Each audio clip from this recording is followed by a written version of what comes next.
மூன்றாவது ஆசிய இளைஞர் விளையாட்டுப் போட்டிகள் பஹ்ரைன் நாட்டின் மனமா நகரில் நடைபெற்று வருகிறது.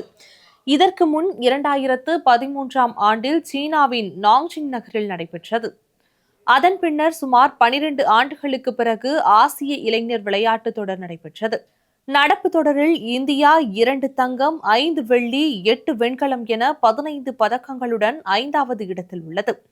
இதில் இந்திய ஆடவர் மற்றும் மகளிர் கபடி அணிகள் தலா ஒரு தங்கப்பதக்கத்தை வென்று கொடுத்துள்ளனர். இதில் ஆடவர் அணியின் வெற்றியை விட இந்திய மகளிர் கபடி அணியின் வெற்றி மிகவும் கவனிக்கத்தக்கதாகும். இந்த தொடரில் 4 லீக் போட்டிகள், ஒரு இறுதிப் போட்டி என 5 போட்டிகளிலும் ஆதிக்கம் செலுத்தி இந்திய அணி வெற்றி பெற்றுள்ளது. தொடரில் 5 போட்டிகளில் மொத்தம் 312 புள்ளிகளை வென்ற இந்திய அணி வெறும் 89 புள்ளிகளை மட்டுமே எதிரணியிடம் இழந்திருப்பது மகளிர் அணியின் சிறப்பை எடுத்து காட்டுவதாக அமைந்துள்ளது. இந்திய அணியின் வெற்றியே சிறப்பு என்றாலும் அதன் துணை கேப்டன் தமிழரான கார்த்திகா என்பது தனி சிறப்பு. சென்னையின் தெற்கே புறநகர் பகுதியாக அமைந்துள்ளது கண்ணகி நகர். சென்னையின் பல்வேறு பகுதிகளில் வசித்து வந்த பூர்வகுடி மக்களை அங்கிருந்து அப்புறப்படுத்தி அவர்கள் வாழ்வதற்காக கடந்த 2000 ஆண்டில் கண்ணகி நகர் உருவாக்கப்பட்டது. கண்ணகி நகரில் 23,704 குடும்பங்கள் வசித்து வரும் நிலையில் இங்கு வாழ்பவர்களின் பெரும்பாலானவர்கள் கூலி தொழிலாளர்கள். சிலர் சென்னை மாநகரை தூய்மைப்படுத்தும் தூய்மை பணியாளர்களாக உள்ளனர். இங்கு ஒரு ஏழ்மையான வீட்டில் பிறந்தவர்தான் கார்த்திகா.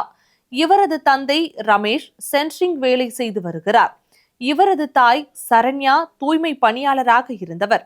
இப்போது ஆட்டோ ஓட்டி வருகிறார். வறுமையின் பிடியில் வளர்ந்தாலும் சிறு வயது முதலே ஏதாவது சாதிக்க வேண்டும் என்ற வெட்கை கார்த்திகா மனதில் இருந்து வந்தது. ஒரு பக்கம் படிப்பில் கவனம் இருந்தாலும் மறுபக்கம் விளையாட்டின் மீது தீவிர ஆர்வம் கொண்ட கார்த்திகா கண்ணகி நகரின் அருகிலுள்ள பொது மைதானங்களில் பள்ளி நண்பர்களுடன் கால்பந்து, கபடி உள்ளிட்ட விளையாட்டுகளை விளையாடியுள்ளார்.